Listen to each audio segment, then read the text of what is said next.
Welcome back. On the last show we covered residential mortgages. And for those of you who are tuning in for the first time today, let me just recap the important aspects of residential mortgages and then we'll go on to commercial property. So when you're taking out a mortgage, you first need to find out 1. How much you can afford to borrow, what size of mortgage you can get, and how long your mortgage will last. The interest payments on mortgages basically fall into two main categories: variable and fixed. A variable rate can change from month to month, and you can't be exactly sure what your repayments will be, whereas with a fixed rate, you know what your monthly commitment's going to be. And depending on the country you live in, you can fix for 1, 2, 5 years, or even the life of the loan. So remember, this is a huge financial decision. Take your time, do lots of research. Get quotes from several lenders and try to negotiate their fees. Make sure you can afford the mortgage, even if your costs do go up considerably, and don't overstretch yourself. Examine the pros and cons of the fixed rate versus the variable rate. And if you'd like more certainty, opt for a fixed rate. If you do decide to go for a fixed rate and you want the flexibility of being able to make overpayments or to pay lump sums during the fixed term, make sure you set it up in advance with your lender. I can remember that each time I decided to go for a fixed rate, usually just for a year or two, I always had to pay these horrendous penalties for getting out of a fixed rate deal because I thought when I took out the mortgage that I was going to stay in the house forever and a day, and I hadn't set up more flexible terms in advance with the lender. One of the properties that I bought was simply gorgeous. Nothing had to be done to it. I moved in, felt comfortable, it was mine. I had a housewarming party for friends and relatives, and everybody came to celebrate my new house.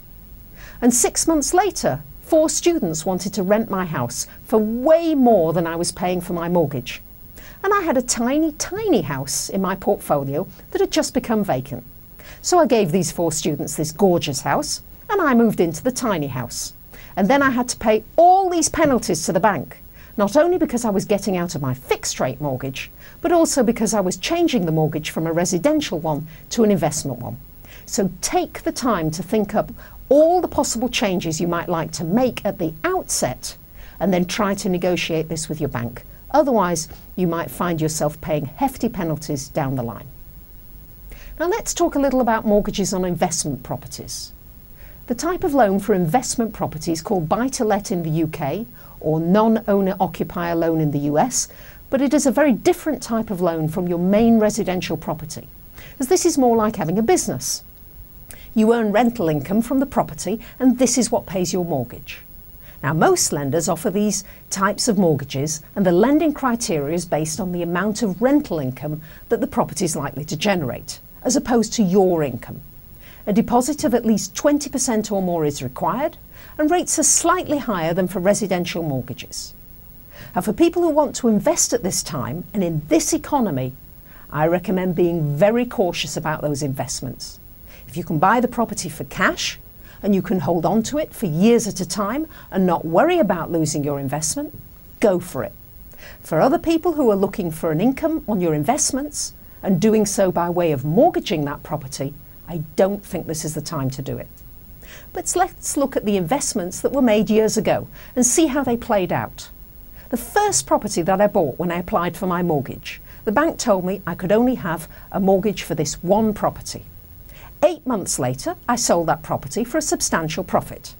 And that same bank then let me have 2 mortgages on 2 other properties.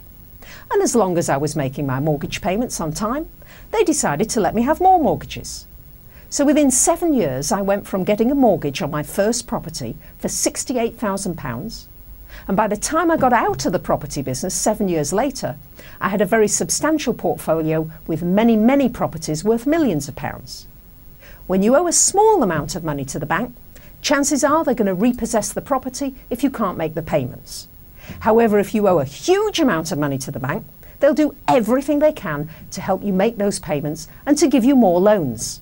The point of it is, if you're a small-time investor, just buy what you can afford to pay.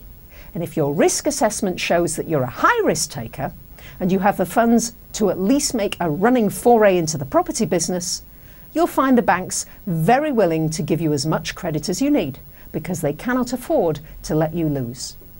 Had an email from JK last week's show. He says, I've been turned down for a mortgage 3 times now. What would be your advice? Well, thank you for your letter. Firstly, check out whether your income supports the amount of mortgage you're applying for.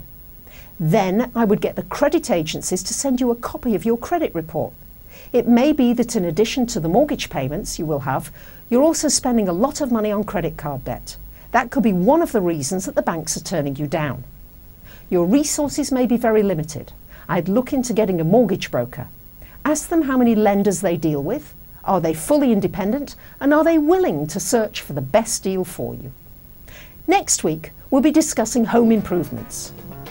From upgrading your home for personal pleasure to renovations on your investment property, which will generate more rental income and capital value. See you next week.